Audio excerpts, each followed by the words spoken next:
حي على الفلاح.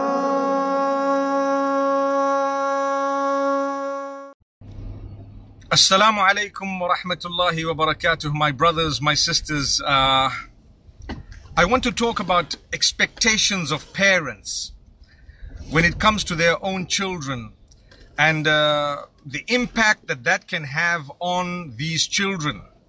The reason I say it is, of late, I've been having a lot of young children and sometimes teenagers who are suicidal.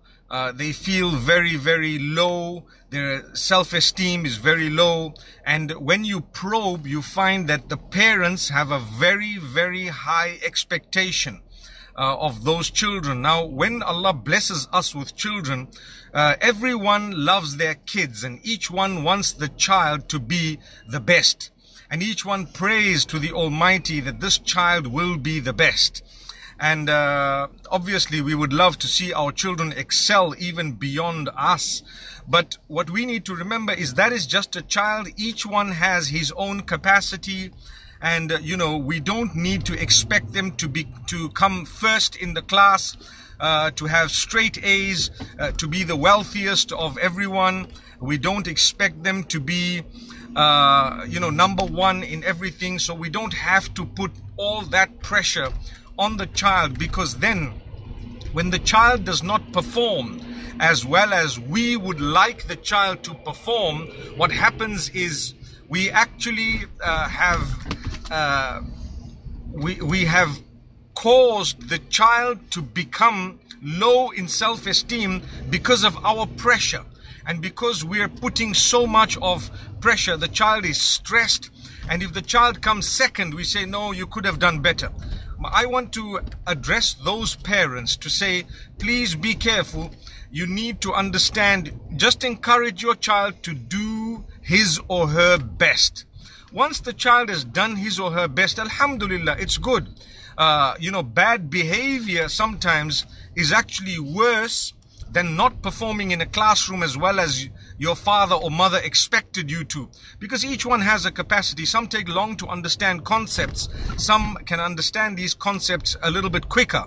So what we need to know is, with our children, let's not put too much pressure on them.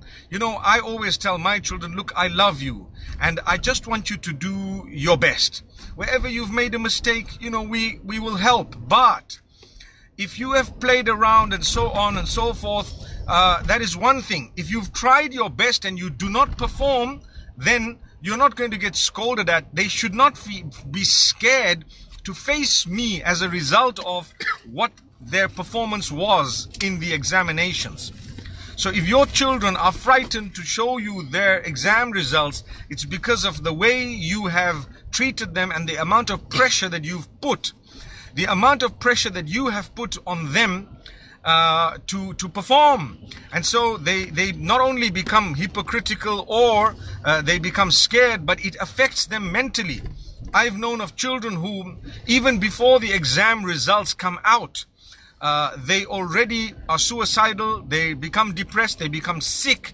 They actually fall so badly ill, and you wonder what it is when the doctors tell you there's nothing wrong with this child, and you're thinking, I wonder what's going on. But the amount of pressure you've placed on the child is just too much. And I want to remind you, the wealthiest of the globe are those who did not do well at school. I mean, that's ironic, but it's so true. Go and check it up. The richest of the rich are those who, most of them did not perform well at school. Some of them hardly went to school. Some of them, if you were to talk to them, they couldn't even speak. They have others to talk on their behalf, but they did it. So what is it that you're putting pressure on your child for? There needs to be a little bit of encouragement, definitely in the right direction, but not to the degree that the child suffocates. I don't need my child to be first in the class, I promise you. I just need a child who is of good character, good conduct, knows how to behave himself, herself, and understands the link they're supposed to be having with their maker. So this is something that is definitely worth thinking of. I decided, as I'm driving towards the airport, subhanallah, while I'm being driven towards the airport, to actually speak about this because of something that happened today. And I thought to myself, before I get busy with anything else, let me make mention of this for the benefit of one and all. And inshallah, I will be posting this up on YouTube a little bit later for the benefit of everyone. So remember, don't put pressure on your children. Don't have these expectations that are too high.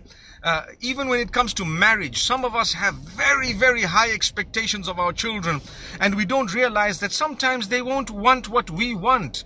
And sometimes the person that they may have introduced to us, which is happening nowadays, might actually be a better option than whom we think they should be marrying. Because some of us, we've just got a dream. It's just in this ideal fantasy we've got in our minds. My child will do this and do that. Your child won't be the best performing child in the sport or in the classroom, the sports that the child might be participating in, or any other activities, or the classroom. Your child will not be the best. No, let them perform, let them enjoy it. It's all about enjoying. I talk about my school days. I'm sure you all speak about your school days as well, with fond memories. We had fun. There were days we got into a little bit of trouble. There were days when we got up to a little bit of mischief. Do I look like the mischievous one? Nah, I don't. But anyway, yes, we did get up to a little bit here and there. Sometimes, we did this, got into trouble for not doing our homework and so on. That was part of growing up. We enjoyed it, Some of us were fortunate that we were probably the top few in the class, but it's not always the case. Sometimes we didn't. And I know of people who are really intelligent. If they don't come first, they are depressed, they cannot eat, they cannot speak, they cannot go out, because I think there is too much pressure on that child from those who live with the child or around. So let's drop that, inshallah, to a level that is acceptable, in a way that strike the balance. I want to encourage my child, but at the same time, the child needs to know, if you don't come first, I really, really still love you, and I love you even more if your character and conduct is great and you have not performed so well. But if you were lazy and I saw you wasting money, etc., in the sense that I'm paying your school fee and you just, lazed around, then it would hurt me, So let's word our encouragement to our children in the best possible way.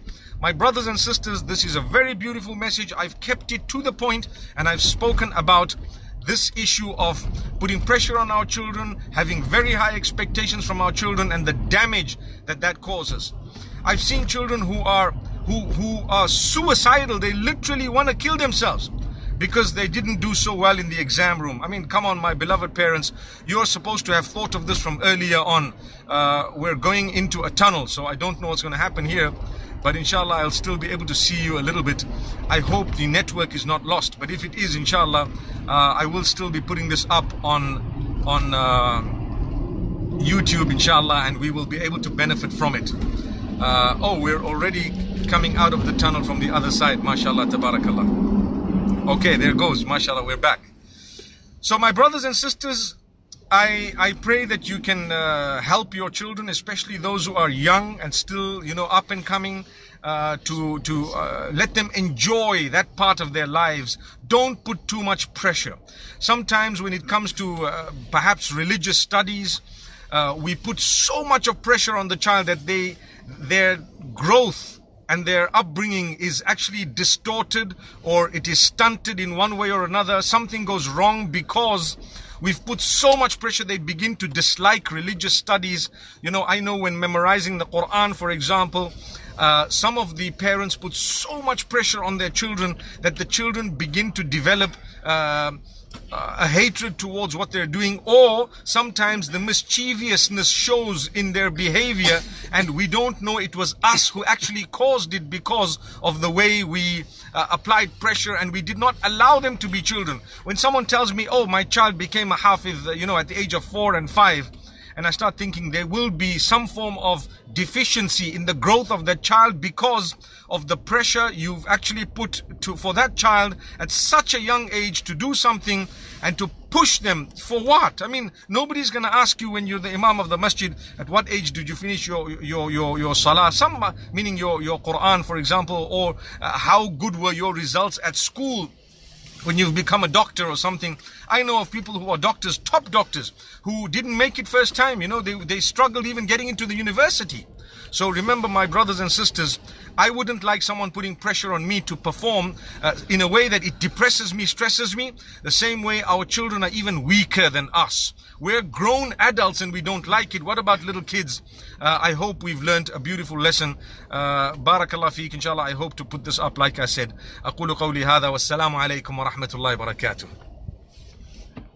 Every single person that will benefit from this particular platform, even in the smallest way, the full reward will go to every single person who's donated even the smallest amount. So don't think that I cannot do it, and go to the donate section and follow it up and try and give a donation that might be a small amount but regular. And even if it's just a one-off amount, if that's what you can manage, alhamdulillah.